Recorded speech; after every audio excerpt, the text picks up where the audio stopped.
আসসালামু আলাইকুম। বিশ্বাস এগ্রো ফার্ম অ্যান্ড ফিশারিতে আপনাদের সবাইকে স্বাগতম। আজকে আমরা আমাদের বরই বাগানে সেচ দেওয়ার জন্য প্রস্তুতি নিচ্ছি।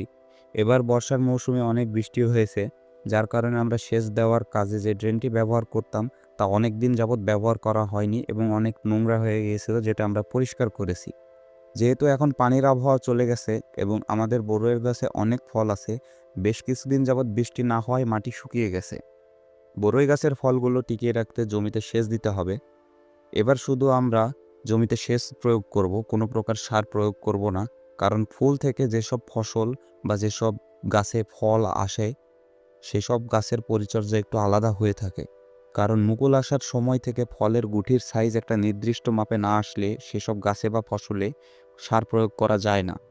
এই সময় যদি গাছকে বা ফসলকে কোনো প্রকার সার প্রয়োগ করা হয়, তাহলে তার গাছের জোর বৃদ্ধি পেয়ে যাবে এবং গাছের ফুল ঠিকই আসবে, কিন্তু সেই ফুল থেকে ফল হবে না।